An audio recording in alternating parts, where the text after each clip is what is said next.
엄마, 정말 미쳤어요? 3천만 원을 태우는 게 정상이에요? 그래. 이제 너희들의 진짜 모습을 다 봤으니까. 진짜 모습이요? 무슨 말씀이세요?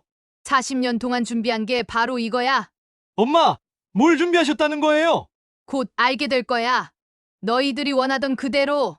끝까지 함께 해주시고 구독과 좋아요 부탁드려요. 그럼 할머니가 준비한 충격적인 계획을 확인해 보세요. 새벽 5시, 낡은 연립주택의 2층 구석방에서 희미한 전구불이 켜지죠. 72살 순자는 무릎이 시큰거리는 것도 모른 채 부엌으로 향했어요. 30년 넘게 살아온 이 집의 모든 소음을 알고 있는 그녀는 가족들을 깨우지 않으려 조심스럽게 발걸음을 옮겼습니다. 또 잠을 못 주무셨나 봐요. 어둠 속에서 들려온 목소리에 순자는 깜짝 놀랐죠. 25살 손자 민재가 부엌 문 앞에 서 있었어요. 민재야, 왜 안 자고? 순자는 가슴을 쓸어내리며 물었습니다. 할머니가 매일 새벽에 일어나시니까 저도 잠이 안 와요. 민재는 할머니의 구부정한 어깨를 바라보며 말했어요. 요즘 뭔가 고민이 있으신 것 같은데. 순자는 대답 대신 가스레인지에 물을 올렸죠. 사실 며칠 전부터 마음이 편치 않았어요. 집주인 김 씨가 전화로 던진 말이 계속 머릿속을 맴돌았습니다. 순자 씨, 이번 계약 만료되면 전세 재계약은 힘들 것 같아요. 아시다시피 집값이 많이 올랐거든요. 할머니, 우리 이사 가야 하는 거 맞죠? 민재가 조심스럽게 물었어요.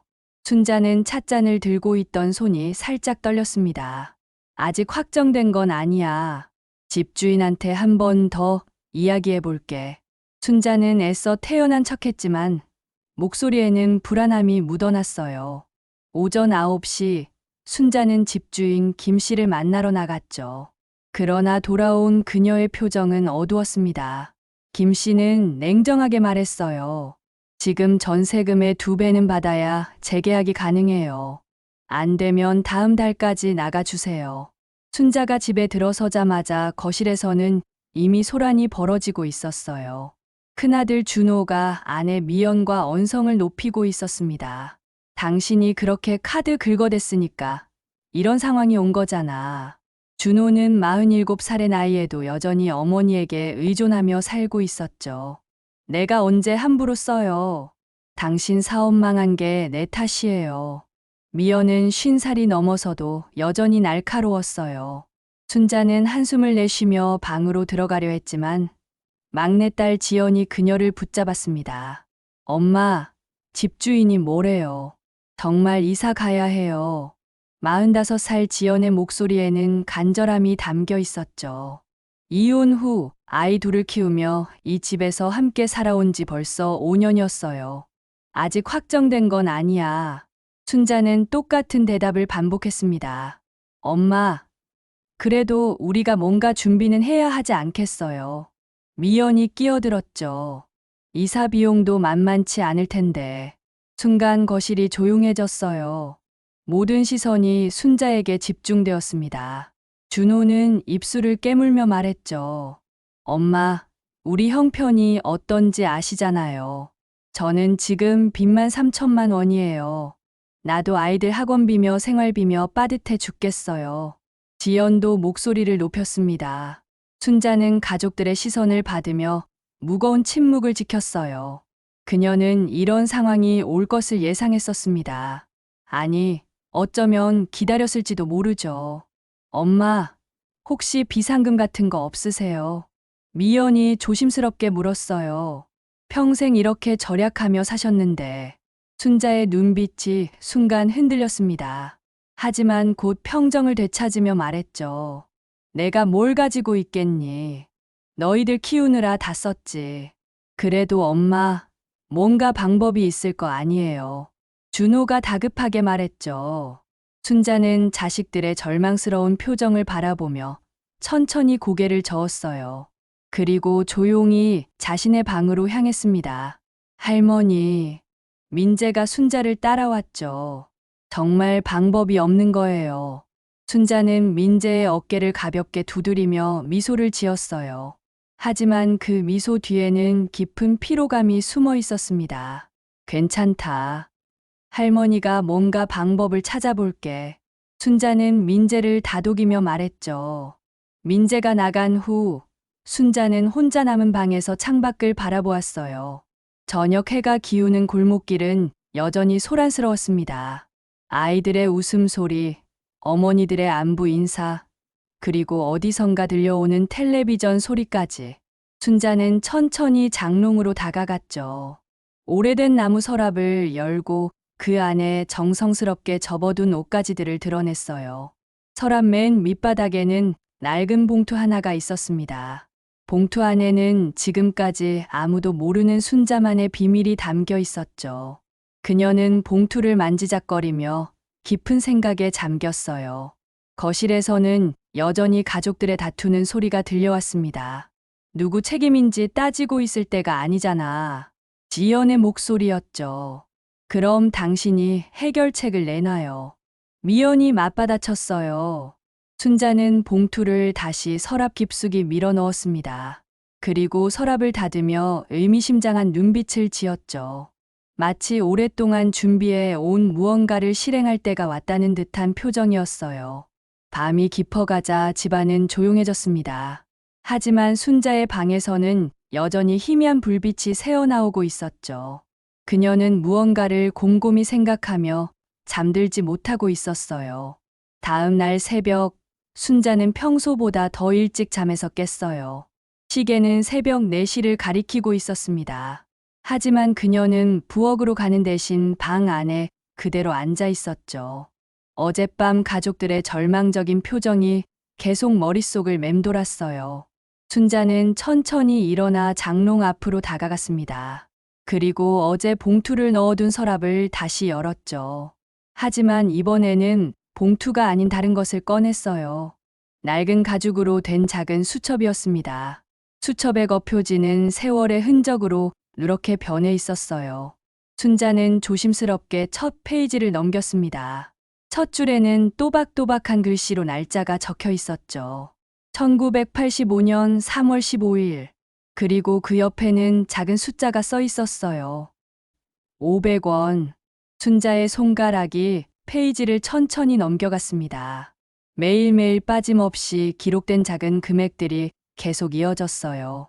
1985년 3월 16일 300원, 3월 17일 700원, 3월 18일 1000원. 한 페이지, 두 페이지, 세 페이지. 40년이 넘는 세월 동안 하루도 빠짐없이 적힌 기록들이었습니다. 순자는 수첩을 가슴에 안고 깊은 한숨을 내쉬었어요. 이 작은 수첩 안에는 그녀의 모든 인생이 담겨 있었죠. 새벽 미싱일로 번 돈, 길거리에서 주운 동전, 시장에서 흥정해서 아낀 돈, 때로는 끼니를 걸으며 모은 돈까지. 문득 방문이 살짝 열리는 소리가 들렸어요. 순자는 깜짝 놀라 수첩을 가슴팍에 숨겼습니다. 할머니, 벌써 일어나셨어요. 민재가 문틈으로 고개를 내밀었죠. 민재야, 왜 이렇게 일찍? 순자는 애써 자연스럽게 말했어요. 물 좀 마시려고요. 민재가 방으로 들어오며 말했습니다. 그런데 할머니, 뭔가 감추고 계신 거 아니에요. 순자의 심장이 빠르게 뛰었어요. 민재의 눈빛이 예사롭지 않았습니다. 뭘 감춘다는 거야. 할머니가 뭘 감출 게 있겠니. 순자는 어색하게 웃으며 말했죠. 민재는 할머니의 표정을 자세히 살펴보았어요. 그리고 조심스럽게 물었습니다.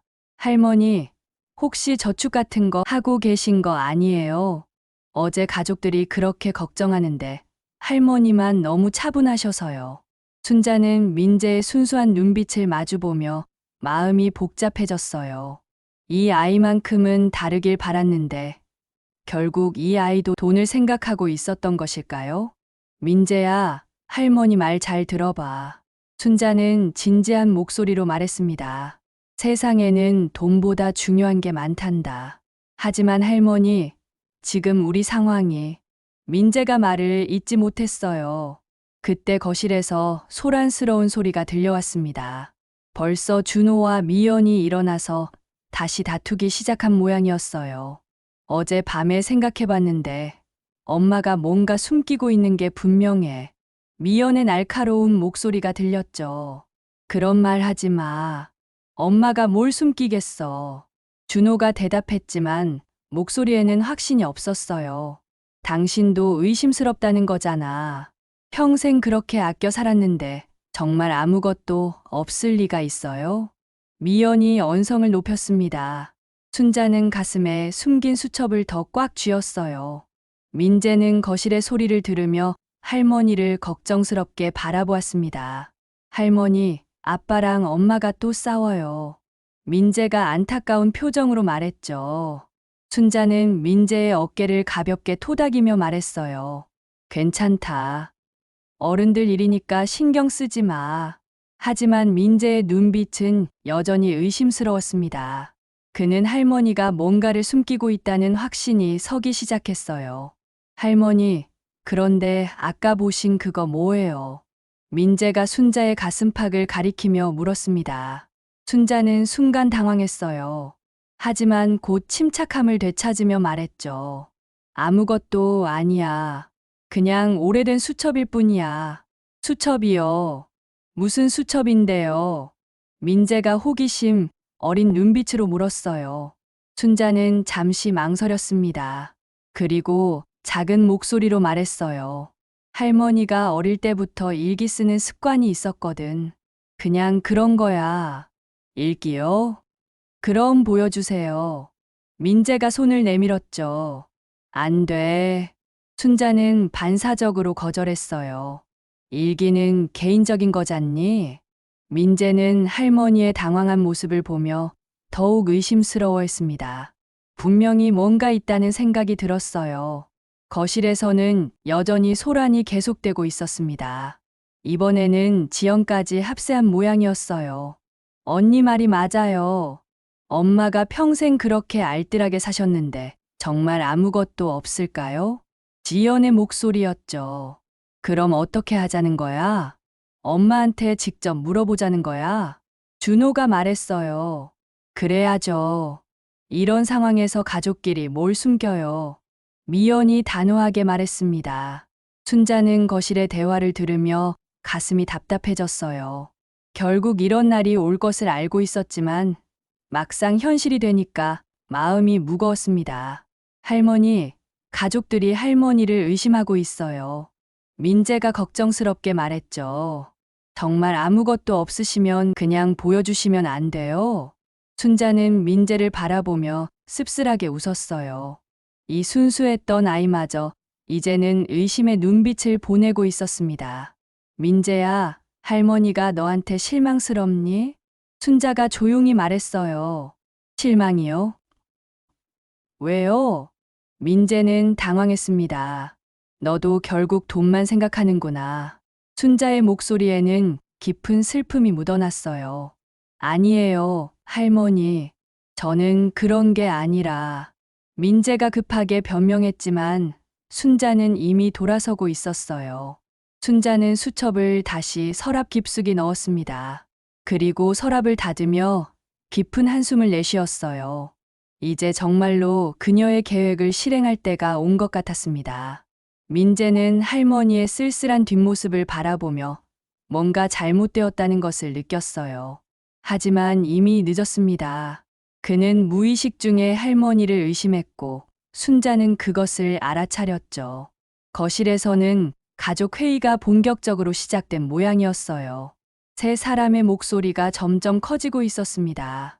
순자는 창가에 앉아 바깥을 바라보았어요. 이른 아침 골목길에는 아직 사람들이 많지 않았습니다. 하지만 그녀의 마음속은 이미 결정으로 가득 차 있었어요. 수첩 안에 적힌 마지막 날짜는 어제였습니다. 그리고 마지막 금액은 5만 원이었어요. 40년 동안 하루도 빠짐없이 모은 돈들이 이제 어떤 운명을 맞게 될지 순자만이 알고 있었습니다. 그날 오후 순자가 시장에 나간 사이 거실에서는 긴급 가족 회의가 열렸어요. 준호, 미연, 지연, 그리고 민재까지 모두 모여 앉았습니다. 분위기는 심각했죠. 어제부터 계속 생각해봤는데 엄마가 뭔가 숨기고 있는 게 확실해요. 미연이 목소리를 낮추며 말했어요.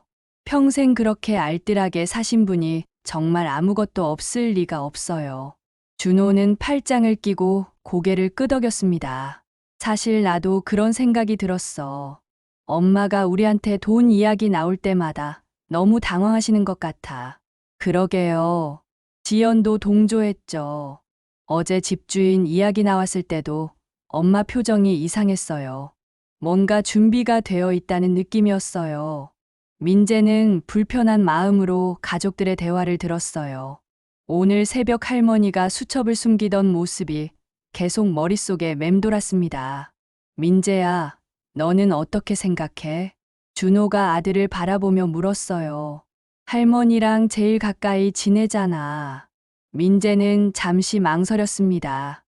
할머니를 배신하는 것 같은 기분이 들었지만 가족들의 기대 어린 눈빛을 받으니 입을 열지 않을 수 없었어요. 오늘 새벽에 할머니가 뭔가 숨기시는 걸 봤어요. 민재가 조심스럽게 말했죠. 수첩 같은 거였는데 제가 보려고 하니까 깜짝 놀라시면서 숨기셨어요. 순간 거실이 조용해졌어요. 세 사람의 눈빛이 동시에 빛났습니다. 수첩이라고? 어떤 수첩? 미연이 앞으로 몸을 기울이며 물었어요. 잘 모르겠어요. 되게 오래된 것 같았는데 할머니가 절대 안 보여주시려고 하셔서. 민재는 점점 작아지는 목소리로 말했습니다. 그거야. 미연이 손뼉을 쳤어요. 통장이든 뭐든 분명히 돈과 관련된 거예요. 준호도 흥분하기 시작했죠. 엄마가 평생 돈 관리를 그렇게 꼼꼼히 하셨는데 기록을 안 남겨두셨을 리가 없어. 지연은 조금 조심스러워했어요. 그래도 우리가 이렇게 하는 게 맞나? 엄마한테 직접 물어보는 게 어때? 직접 물어봐서 말씀하실 분이면 벌써 하셨겠죠. 미연이 날카롭게 말했어요. 지금 우리 상황이 어떤데 이런 때 가족끼리 뭘 숨겨요. 준호는 빚에 쫓기는 상황이라 더욱 절박했습니다. 미연 말이 맞아. 이번 주까지 300만 원을 마련 못하면 정말 큰일 나는 상황이야. 저도 아이들 학원비 때문에 머리가 아파 죽겠어요. 지연도 한숨을 내쉬며 말했죠. 정말 방법이 없으면 아이들을 전학시켜야 할지도 몰라요. 민재는 가족들의 절망적인 상황을 들으며 마음이 복잡해졌어요. 할머니를 의심하는 것도 마음에 걸렸지만 가족들이 이렇게 힘들어하는 모습을 보니 뭔가 해야 할 것 같았습니다. 그런데 어떻게 찾아볼 거예요? 민재가 물었어요. 할머니가 숨겨놓으신 걸 우리가 몰래 찾는다는 거예요? 미연의 눈빛이 차가워졌어요. 이런 상황에서 선택권이 어디 있어요? 우리가 길바닥에 나앉게 생겼는데 말이에요. 하지만 그래도 민재가 망설였습니다. 민재야, 너도 유학하고 싶다고 했잖아. 준호가 아들을 설득하기 시작했어요. 할머니가 정말 돈이 있으시다면 우리 모두에게 도움이 될 수 있어. 민재는 아버지의 말에 흔들렸어요. 사실 미국 유학을 꿈꿔왔지만 가정 형편상 포기하려고 했었습니다. 그때 현관문이 열리는 소리가 들렸어요. 순자가 시장에서 돌아온 것 같았습니다. 엄마 오신다.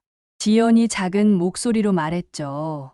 가족들은 급하게 대화를 중단하고 각자 자연스러운 표정을 지으려 노력했어요. 하지만 공기 중에는 여전히 긴장감이 감돌았습니다. 왔어요. 순자가 무거운 장바구니를 들고 들어왔어요. 뭘 그렇게 진지하게 이야기하고 있었니? 아무것도 아니에요, 엄마. 준호가 어색하게 웃으며 말했어요. 그냥 아이들 학교 이야기하고 있었어요. 순자는 가족들의 표정을 살펴보았습니다. 뭔가 이상한 기운이 감돌고 있었어요. 특히 민재가 자신을 제대로 쳐다보지 못하는 것이 신경 쓰였습니다. 민재야, 할머니 좀 도와줄래? 순자가 부엌으로 향하며 말했어요. 민재는 마지못해 일어나 할머니를 따라갔습니다. 다른 가족들은 그들의 뒷모습을 의미심장하게 바라보았어요. 부엌에서 순자는 장바구니에서 채소들을 꺼내며 민재에게 물었어요. 민재야, 오늘 뭔가 이상하구나. 무슨 일 있었니? 민재는 할머니의 예리한 눈빛을 받으며 당황했어요. 별일 없어요, 할머니. 정말. 순자는 민재의 표정을 자세히 살펴보았습니다. 오늘 새벽 일 때문에 화났니? 아니에요. 민재는 고개를 저었지만 목소리에는 확신이 없었어요. 순자는 더 이상 묻지 않았습니다. 하지만 그녀는 이미 모든 것을 눈치챘어요. 가족들이 자신을 의심하기 시작했다는 것을 말이죠. 거실에서는 가족들이 작은 목소리로 다시 대화를 나누고 있었어요. 엄마 표정 봤어요? 뭔가 눈치채신 것 같은데. 지연이 걱정스럽게 말했죠. 그래서 더 빨리 움직여야 해요. 미연이 단호하게 말했어요. 엄마가 경계하시기 전에 찾아야 해요. 언제? 준호가 물었어요. 내일 엄마가 병원 가시는 날이잖아요. 미연이 계획을 세우기 시작했어요. 그때 기회를 봐서. 지연은 여전히 망설였어요. 정말 이렇게 하는 게 맞을까요? 언니, 우리가 선택할 수 있는 게 뭐가 있어요? 미연이 지연을 설득했죠. 엄마도 결국은 우리를 위해서 모으신 거 아니겠어요? 준호도 고개를 끄덕였습니다. 맞아. 어차피 우리가 물려받을 돈인데 지금 필요한 상황이잖아. 부엌에서 이들의 대화를 엿들은 순자는 손에 들고 있던 물을 꽉 쥐었어요. 그녀의 예상이 맞아떨어지고 있었습니다. 자식들이 결국 본색을 드러내기 시작한 것이죠. 할머니, 괜찮으세요? 민재가 순자의 굳어진 표정을 보며 걱정스럽게 물었어요. 괜찮다. 순자는 억지로 미소를 지으며 말했어요. 그냥 좀 피곤해서. 하지만 순자의 마음속에서는 이미 결심이 굳어지고 있었어요. 이제 정말로 그녀의 계획을 실행할 때가 온 것 같았습니다. 저녁 식사 시간, 식탁은 평소보다 조용했어요. 모두가 각자의 생각에 잠겨 있었습니다. 순자는 가족들의 표정을 하나하나 살펴보며 씁쓸한 마음을 감추었죠. 내일 병원 갔다 올게. 순자가 조용히 말했어요. 네, 엄마. 몸조리 잘하세요.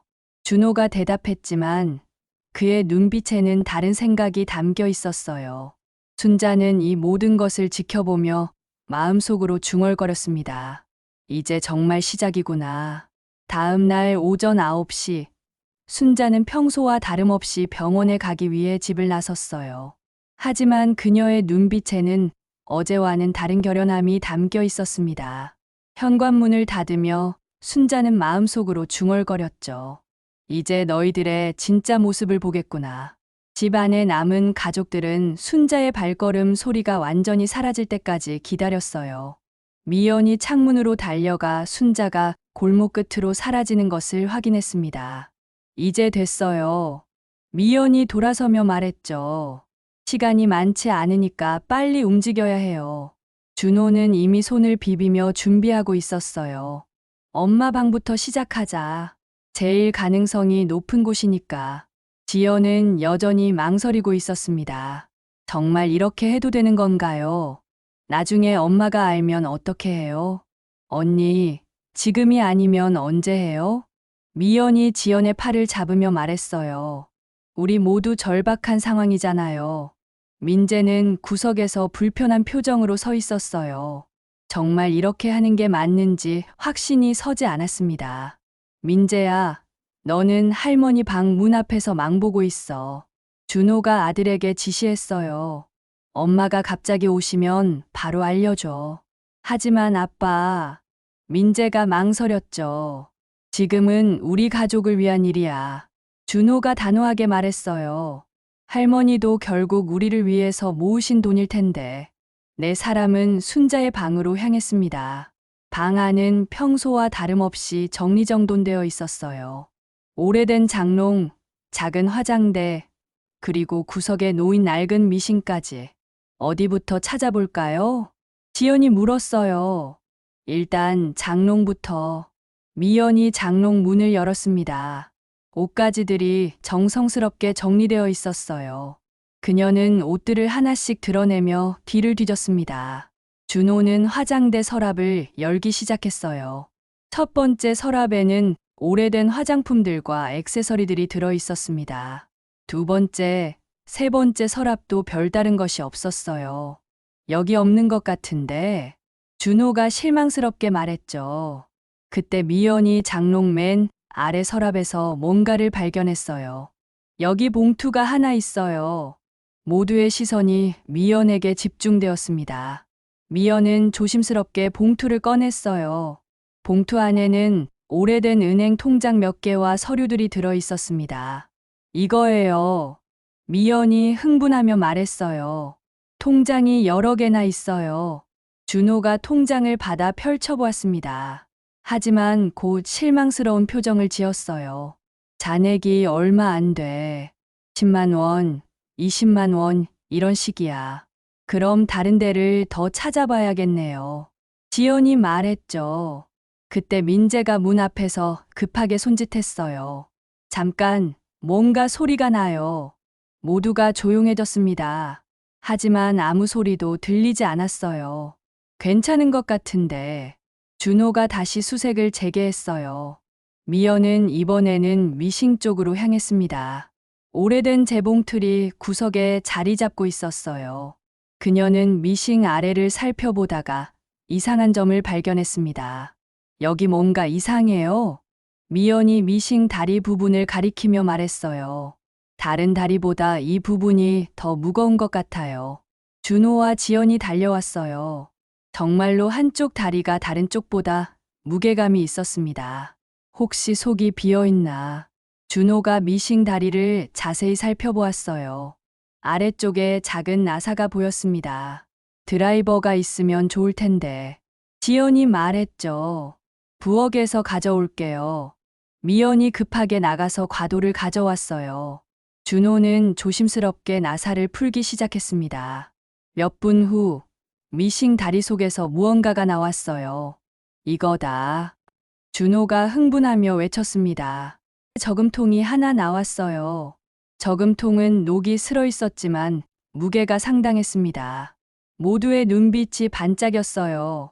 열어봐요, 빨리. 미연이 재촉했습니다.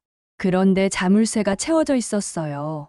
준호는 저금통을 흔들어 보았습니다. 안에서 동전과 지폐가 부딪히는 소리가 났죠. 엄청 많이 들어있는 것 같은데. 지연이 놀라며 말했어요. 그때 민재가 또다시 손짓했어요. 정말로 발걸음 소리가 들리고 있었습니다. 엄마 오신다. 민재가 급하게 외쳤어요. 모두가 당황했습니다. 미연은 저금통을 급하게 원래 자리에 넣으려 했지만 나사를 조이는데 시간이 걸렸어요. 빨리 빨리. 준호가 다급하게 말했죠. 하지만 이미 늦었어요. 현관문이 열리는 소리가 들렸습니다. 일단 나가요. 미연이 저금통을 손에 든 채로 말했어요. 네 사람은 황급히 순자의 방을 나왔습니다. 하지만 미연의 손에는 여전히 들려 있었어요. 순자가 복도에 나타났습니다. 그녀의 눈에는 거실에 모여있는 가족들과 미연이 손에 든 낡은 저금통이 보였죠. 그게 뭐니? 순자가 조용히 물었어요. 모두가 얼어붙었습니다. 특히 미연은 저금통을 숨기려 했지만 이미 늦었어요. 엄마, 이거는... 준호가 말을 시작했지만 이어가지 못했습니다. 순자는 천천히 가족들에게 다가왔어요. 그녀의 표정은 평소와 달랐습니다. 분노도 실망도 아닌 이상한 차분함이 있었어요. 내 방에서 가져온 거구나. 순자가 말했죠. 엄마, 저희가 설명을... 지연이 당황하며 말하려 했어요. 설명은 필요 없어. 순자가 손을 들어 말을 막았습니다. 이미 다 봤으니까. 민재는 할머니의 차가운 시선을 받으며 고개를 숙였어요. 죄책감이 밀려왔습니다. 할머니, 죄송해요. 민재가 작은 목소리로 말했어요. 순자는 민재를 바라보며 고개를 저었어요. 너마저 그러는구나. 미연은 여전히 저금통을 들고 있었습니다. 어떻게 해야 할지 몰라서 그냥 서 있었어요. 그걸 내려놓으렴. 순자가 미연에게 말했죠. 엄마, 저희가 이런 게 아니라. 미연이 변명하려 했어요. 아니야. 정확히 그런 거야. 순자가 단호하게 말했습니다. 너희들이 바라던 게 바로 이거잖니? 순자는 미연으로부터 저금통을 받아들었어요. 그리고 가족들을 하나씩 바라보았습니다. 그렇게 궁금했으면 처음부터 솔직하게 말했으면 됐잖니? 순자가 씁쓸하게 웃으며 말했어요. 엄마, 저희는 정말. 준호가 말하려 했지만 순자가 고개를 저었어요. 이제 됐어. 보고 싶었던 걸 봤으니까. 순자는 저금통을 안고 자신의 방으로 향했습니다. 가족들은 멍하니 순자의 뒷모습을 바라보았어요. 뭔가 돌이킬 수 없는 일이 벌어진 것 같았습니다. 순자는 방문을 닫기 전에 돌아서서 말했어요. 내일 이야기하자. 오늘은 너무 피곤해. 방문이 닫힌 후 거실은 무거운 침묵에 휩싸였습니다. 모두가 후회와 두려움이 뒤섞인 표정을 짓고 있었어요. 그날 밤, 집 안의 분위기는 얼어붙어 있었어요. 저녁 식사도 제대로 이뤄지지 않았고, 모두가 각자의 방에서 문을 닫고 있었습니다. 순자의 방에서만 희미한 불빛이 새어나오고 있었죠. 다음 날 아침, 순자는 평소보다 일찍 일어나 거실에 앉아 있었어요. 손에는 어제 발견된 저금통이 들려 있었습니다. 그녀는 저금통을 탁자 위에 올려놓고 가족들을 기다렸죠. 하나둘씩 가족들이 거실로 나왔어요. 모두가 순자와 탁자 위에 저금통을 번갈아 보며 어색한 침묵을 지켰습니다. 앉아라. 순자가 조용히 말했어요. 이야기할 게 있어. 준호, 미연, 지연, 민재 모두가 소파에 앉았습니다. 평소와 달리 아무도 먼저 말을 꺼내지 않았어요. 순자는 저금통을 손으로 가볍게 두드리며 말했습니다. 이게 그렇게 궁금했니? 엄마, 어제 일은. 준호가 말을 시작하려 했지만 순자가 손을 들어 막았어요. 이제 숨길 필요 없잖니? 순자가 씁쓸하게 웃으며 말했죠. 너희들이 원하던 대로 됐으니까. 순자는 저금통을 들어 올렸어요. 묵직한 무게감이 느껴졌습니다. 40년이야. 순자가 중얼거리듯 말했어요. 40년 동안 모은 거야. 가족들의 눈빛이 저금통에 집중되었어요. 40년이라는 세월의 무게가 갑자기 실감났습니다. 하루에 500원부터 시작했어. 순자가 계속 말했죠.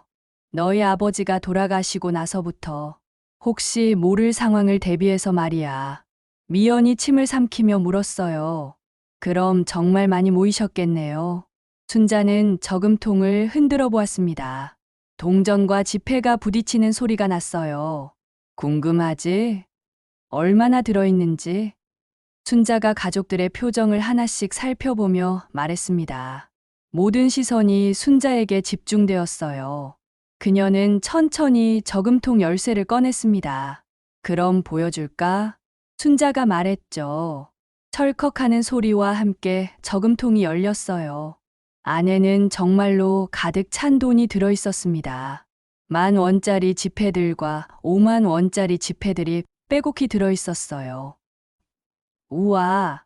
민재가 탄성을 내뱉었습니다. 지연의 눈이 커졌어요. 정말 많이 모으셨네요, 엄마. 순자는 돈 뭉치를 하나씩 꺼내기 시작했어요. 탁자 위에 차곡차곡 쌓아놓았습니다. 대충 계산해도 3천만 원은 될 거야. 순자가 담담하게 말했어요. 순간 거실이 조용해졌습니다.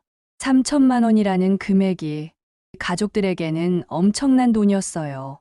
준호의 눈빛이 달라졌어요. 엄마, 그럼 이걸로. 응, 너 빚 갚을 수 있지. 순자가 준호를 바라보며 말했습니다. 그게 원했던 거잖니. 미연도 흥분하기 시작했어요.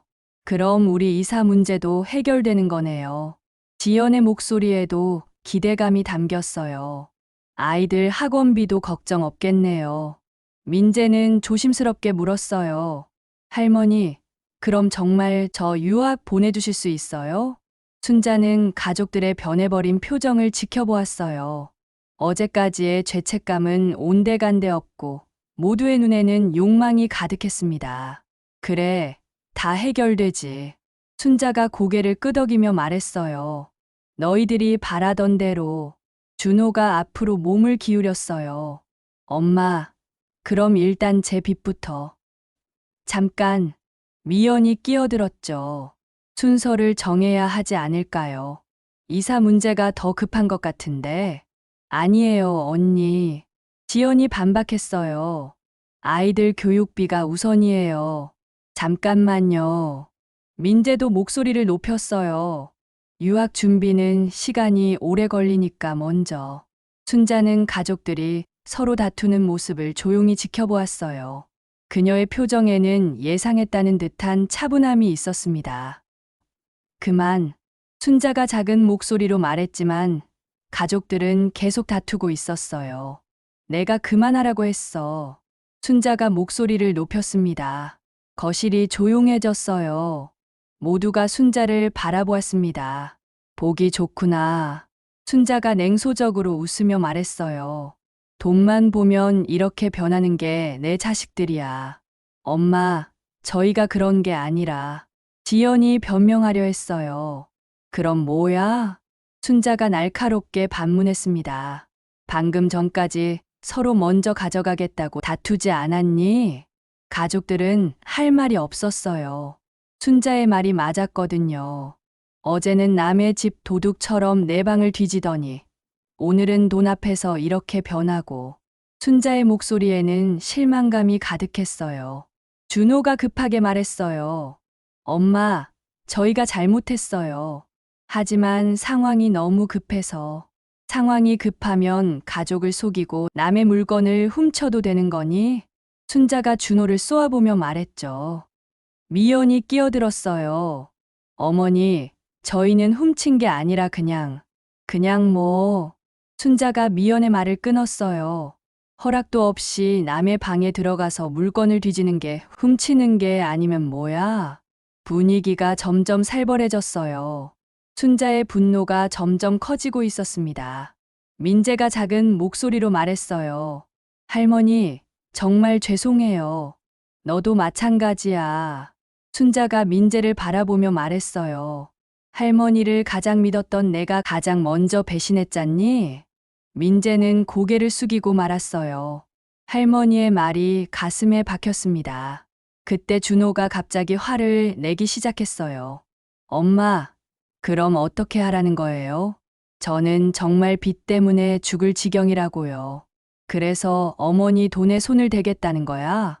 미연도 준호 편을 들었어요. 어차피 나중에 우리가 물려받을 돈 아니에요? 지연도 가세했어요. 맞아요, 엄마. 지금 우리가 이렇게 힘든데 돈을 숨겨놓기만 하시면 어떻게 해요? 순자는 자식들의 변해버린 모습을 보며 마음이 차가워졌어요. 그녀가 예상했던 시나리오 그대로였습니다. 그래, 이제 본색이 나오는구나. 순자가 조용히 말했어요. 가족들은 순자의 차가운 목소리에 순간 주춤했어요. 40년 동안 너희들 뒷바라지하느라 끼니도 걸으면서 모은 돈이야. 순자가 돈 뭉치를 바라보며 말했습니다. 그런데 이제 와서 당연히 자기들 돈이라고 하는구나. 엄마, 저희는 그런 뜻이 아니라. 지연이 말하려 했지만 순자는 듣지 않았어요. 순자는 천천히 일어났습니다. 그리고 돈 뭉치들을 다시 저금통에 넣기 시작했어요. 엄마 뭐 하세요? 미연이 당황하며 물었어요. 내 돈 정리하는 거야. 순자가 담담하게 대답했습니다. 그럼 저희는? 준호가 물었어요. 너희들? 순자가 저금통을 안고 일어서며 말했어요. 이제 진짜 내 계획을 보여줄게. 가족들은 순자의 의미심장한 말에 불안해하기 시작했어요. 순자가 저금통을 안고 자신의 방으로 들어간 후 거실에는 무거운 침묵이 흘렀어요. 가족들은 서로의 눈치를 보며 어떻게 해야 할지 몰라 했습니다. 이제 어떻게 하지? 지연이 작은 목소리로 물었어요. 엄마가 화나신 건 당연해. 미연이 한숨을 내쉬며 말했습니다. 우리가 너무 성급했어. 하지만 준호는 다른 생각이었어요. 어차피 물은 엎질러진 거잖아. 이제라도 엄마를 설득해야 해. 민재는 구석에 앉아 죄책감에 시달리고 있었어요. 모든 것이 자신이 할머니의 비밀을 말한 것부터 시작되었다는 생각에 괴로웠습니다. 한편 순자는 자신의 방에서 저금통을 내려다보고 있었어요. 40년의 세월이 담긴 이 돈이 결국 가족들을 이렇게 만들어버렸다는 사실이 씁쓸했습니다. 순자는 장롱에서 오래된 수첩을 꺼냈어요. 어제 민재가 봤던 그 장부였습니다. 그녀는 수첩을 펼쳐보며 지난 날들을 떠올렸죠. 1985년 3월 15일 첫 번째 기록. 남편이 세상을 떠나고 한 달 후였어요. 그때부터 순자는 혹시 모를 상황에 대비해 조금씩 돈을 모으기 시작했습니다. 새벽 미싱일로 번 돈, 폐지 주워서 판 돈, 시장에서 흥정해서 아낀 돈까지. 모든 것이 이 작은 수첩에 기록되어 있었어요. 순자는 수첩의 마지막 페이지를 넘겼습니다. 어제 날짜까지 빠짐없이 적혀 있었어요. 그리고 그 옆에는 작은 글씨로 이런 말이 적혀 있었습니다. 아이들이 정말 어려울 때를 위해서. 순자는 그 글귀를 바라보며 쓴웃음을 지었어요. 정말 어려울 때라고 생각했는데 아이들이 원한 건 그게 아니었던 것 같았습니다. 그때 방문을 두드리는 소리가 들렸어요. 엄마, 저예요. 준호의 목소리였습니다. 들어와. 순자가 대답했어요. 준호가 조심스럽게 방으로 들어왔습니다. 그는 어머니의 표정을 살피며 말했어요. 엄마, 아까는 제가 너무 흥분했어요. 죄송해요. 순자는 수첩을 덮으며 준호를 바라보았어요. 그래, 흥분했구나. 엄마, 저는 정말 급한 상황이에요. 준호가 간절하게 말했습니다. 이번 주까지 돈을 구하지 못하면 정말 큰일 나요. 큰일이 뭔데? 순자가 담담하게 물었어요.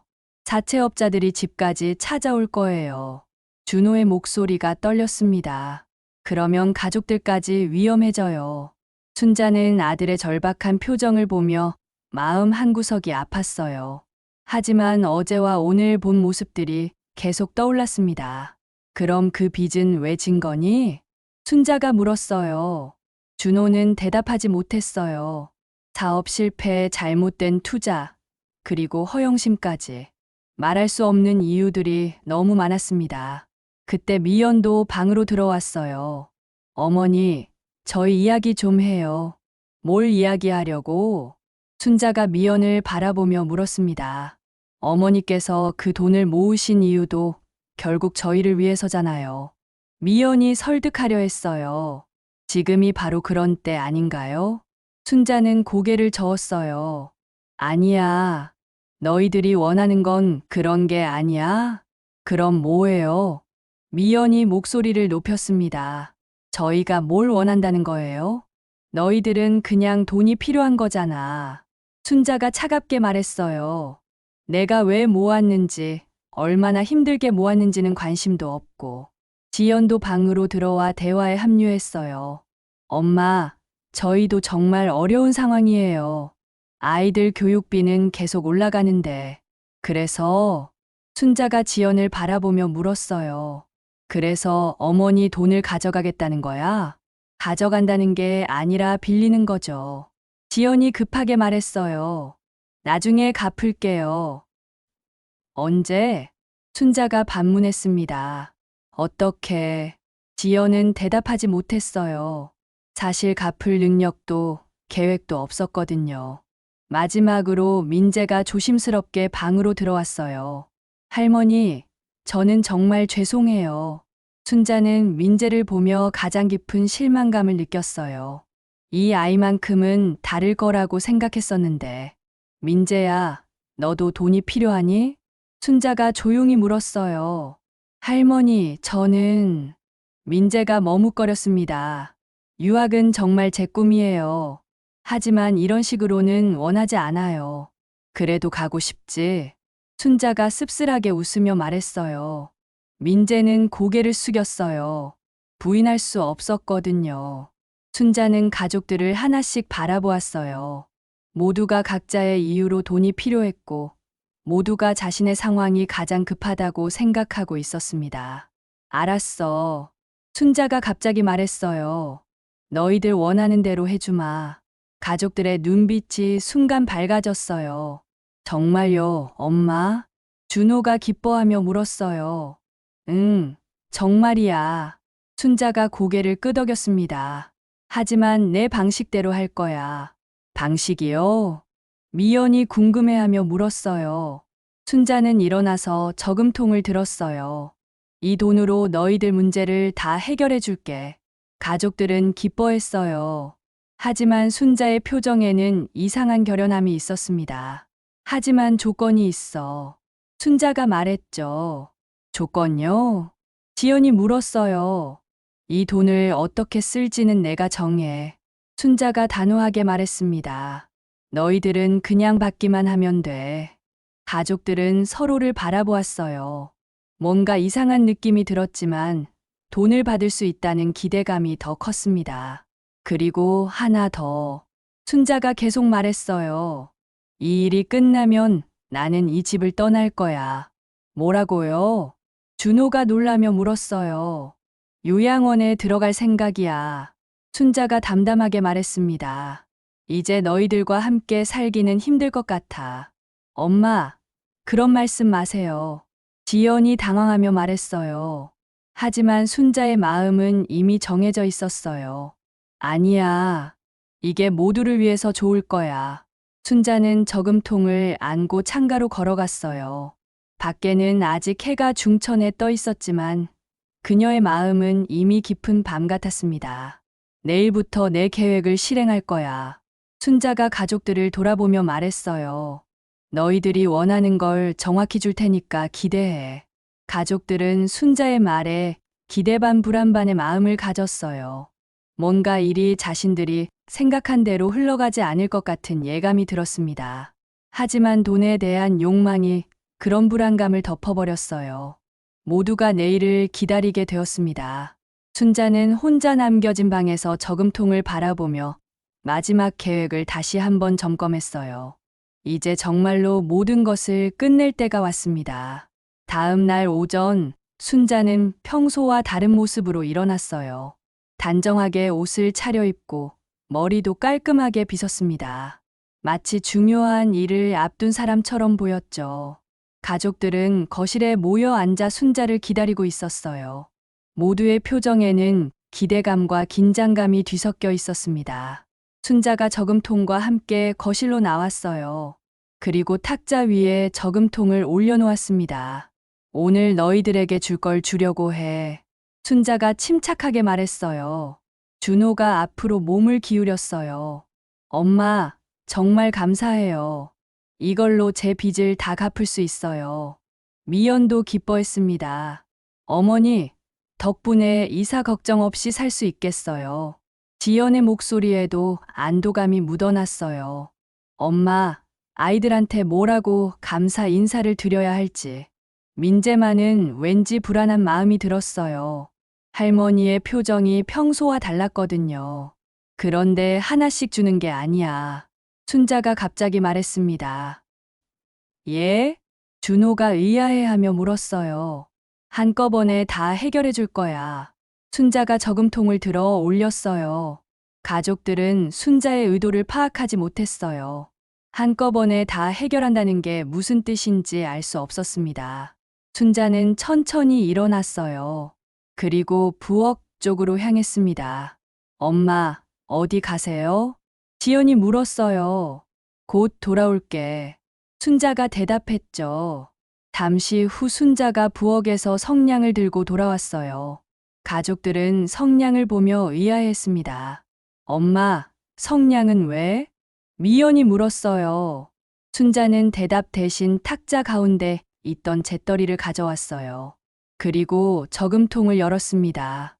엄마, 뭘 하시려는 거예요? 준호가 불안해하며 물었어요. 순자는 저금통에서 돈뭉치를 하나 꺼냈어요. 그리고 성냥에 불을 붙였습니다. 엄마? 지연이 놀라며 외쳤어요. 순자는 타오르는 성냥을 돈뭉치에 가져다 댔어요.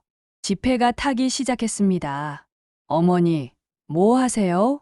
미연이 벌떡 일어나며 소리쳤어요. 너희들이 원하는 걸 주는 거야. 순자가 차갑게 말했습니다. 돈 때문에 가족이 이렇게 되는 거라면 없애버리는 게 맞지. 안 돼요.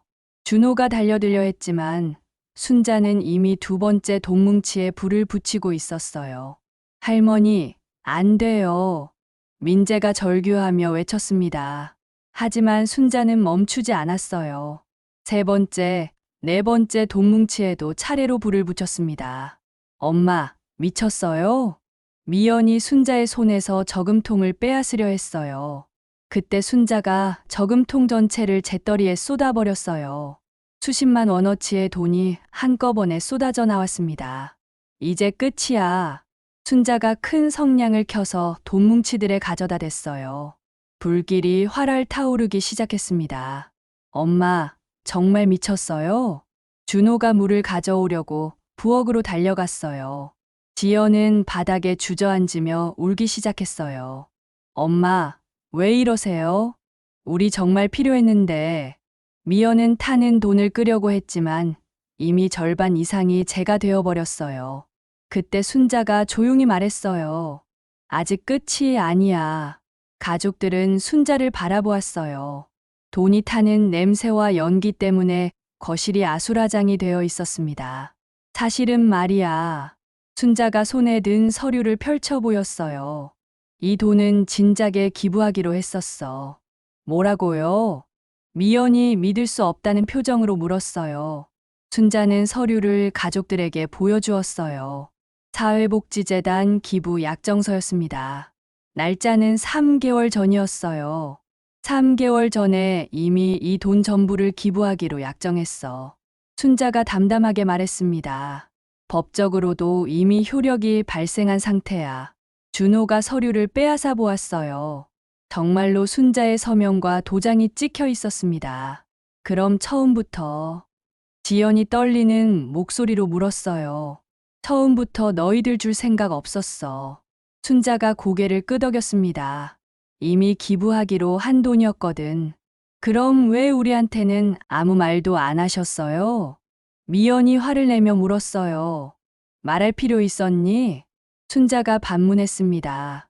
어차피 너희들은 내가 살아있는 동안 그 돈에 손도 댈 수 없었을 거야. 민재가 중얼거렸어요. 그럼 우리가 며칠 동안 한 짓이 뭐예요? 바로 그거야. 순자가 민재를 바라보며 말했어요. 너희들의 진짜 모습을 확인하는 거였어. 가족들은 충격에 빠졌어요. 자신들이 완전히 속았다는 사실을 깨달았습니다. 처음부터 다 계획이었어요? 지연이 허탈하게 물었어요. 3개월 전부터 준비했지. 순자가 인정했습니다. 혹시나 했는데 역시 너희들은 돈만 보면 이렇게 변하는구나. 준호가 분노하며 소리쳤어요. 그럼 우리를 시험한 거예요? 시험이 아니라 확인이야. 순자가 차갑게 대답했어요. 내 자식들이 어떤 사람들인지 확인하고 싶었어. 미연도 화를 내기 시작했어요. 어머니가 우리를 속였잖아요.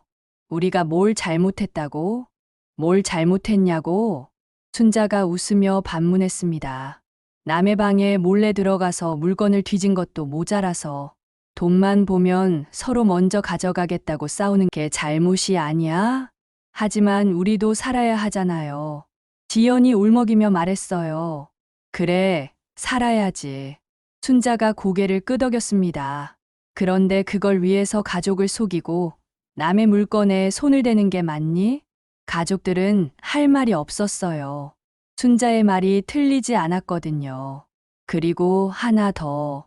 순자가 또 다른 서류를 꺼냈어요. 이 집도 이미 처분하기로 했어. 집까지요? 준호가 경악하며 물었어요. 응, 집도 팔아서 기부할 거야. 순자가 담담하게 말했습니다. 나는 요양원에 들어갈 거고. 그럼 우리는 어떻게 해요? 미연이 절망적으로 물었어요. 너희들이 알아서 해. 순자가 냉정하게 대답했어요. 이제 다 어른이잖니. 순자는 타다 남은 돈재를 바라보며 말했어요. 40년 동안 모은 돈이 이렇게 사라지는 걸 보니까 후회되는 줄 알았는데 전혀 아깝지 않네. 할머니, 민재가 울면서 말했어요. 정말 우리를 용서할 수 없으세요? 용서는 해. 순자가 민재를 바라보며 말했습니다. 하지만 믿음은 다시 생기지 않을 거야. 거실에는 타다 남은 돈의 재와 연기, 그리고 가족들의 절망만이 남아 있었어요. 내일 요양원에 들어갈 거야. 순자가 마지막으로 말했습니다. 그 전에 짐 정리 좀 도와줘. 가족들은 멍하니 서로를 바라보았어요. 모든 것이 끝나버린 것 같았습니다. 사흘 후, 낡은 연립주택 앞에는 경찰차와 은행 직원의 차가 나란히 서 있었어요. 이웃들이 하나둘 모여들며 수군거리기 시작했습니다. 무슨 일이에요? 옆집 아주머니가 지나가던 사람에게 물었어요. 순자 씨 집에서 돈을 태웠다고 하던데 다른 이웃이 대답했죠. 아들이 신고했다나 봐요. 거실 안은 그야말로 아수라장이었어요. 준호는 경찰관에게 어머니가 정신이 이상하다며 강하게 주장하고 있었습니다. 어머니가 갑자기 돈을 태우기 시작했어요. 경찰관 아저씨, 정신 감정을 받아봐야 하는 것 아닌가요?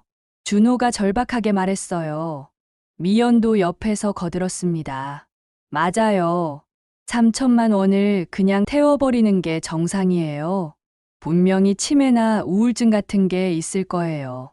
하지만 경찰관은 고개를 저었어요. 자기 돈을 어떻게 처분하든 그건 개인의 자유입니다. 법적으로 문제될 게 없어요. 은행 직원도 서류를 확인하며 말했습니다. 기부 약정서도 정식으로 작성된 것이고 정신 능력에 아무 문제 없이 진행된 것 같습니다. 지연은 구석에서 울고 있었어요. 아이들은 이 상황을 이해하지 못하고 두려워하고 있었습니다. 그럼 우리는 어떻게 살라는 거예요? 지연이 흐느끼며 말했어요. 이 집에서 나가라고 하시고 돈도 한 푼 안 주시고. 순자는 자신의 방에서 조용히 짐을 정리하고 있었어요. 평생 모았던 물건들을 하나씩 상자에 넣으며 지난 세월을 되돌아보았습니다. 민재가 방문을 두드렸어요. 할머니, 들어가도 돼요? 들어와. 순자가 대답했습니다. 민재는 할머니의 단출한 짐을 보며 마음이 아팠어요. 할머니, 정말 가시는 거예요? 그래야지. 순자가 고개를 끄덕이며 말했어요. 이제 여기 있을 이유가 없어. 제가 정말 잘못했어요. 민재가 무릎을 꿇으며 말했어요. 할머니를 의심한 제가 바보였어요. 순자는 민재의 어깨에 손을 올렸어요. 너만 탓할 일은 아니야. 어른들이 더 문제였지. 하지만 할머니, 민재가 눈물을 흘리며 말했어요. 저는 정말 할머니가 좋았어요. 돈 때문이 아니라. 알고 있어. 순자가 민재의 머리를 쓰다듬으며 말했어요. 하지만 이제 늦었어. 거실에서는 여전히 소란이 계속되고 있었어요. 준호와 미연은 경찰관과 은행 직원을 붙잡고 어떻게든 돈을 되찾을 방법이 없는지 물어보고 있었습니다. 정말 방법이 없나요? 미연이 간절하게 물었어요. 기부 취소할 수는 없나요? 이미 법적 효력이 발생한 상태라서요. 은행 직원이 미안하다는 표정으로 말했습니다. 게다가 본인이 직접 서명하고 도장까지 찍으셨거든요. 그때 집주인 김 씨가 찾아왔어요. 순자 씨, 집 매매 계약서 가져왔습니다. 가족들은 김 씨를 보며 경악했어요. 집주인 아저씨, 뭔 소리예요? 준호가 다급하게 물었어요. 순자 씨가 이 집을 제게 파신다고 하셨는데요. 김 씨가 당연하다는 듯이 말했어요. 시세보다 싸게 주신다고 해서 바로 계약하러 왔습니다.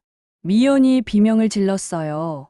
어머니, 정말 미치신 거 아니에요? 순자가 방에서 나와 김 씨에게 말했어요. 계약서 주세요. 바로 서명할게요. 엄마, 안 돼요. 지연이 순자의 팔을 붙잡았어요. 우리가 어디서 살아요? 너희들 일이잖아. 순자가 차갑게 말하며 지연의 손을 뿌리쳤어요. 나는 요양원 가면 되고, 순자는 김 씨 앞에서 서명을 시작했어요. 가족들은 그 모습을 멍하니 바라볼 수밖에 없었습니다. 계약 완료됐습니다. 김 씨가 계약서를 가방에 넣으며 말했어요.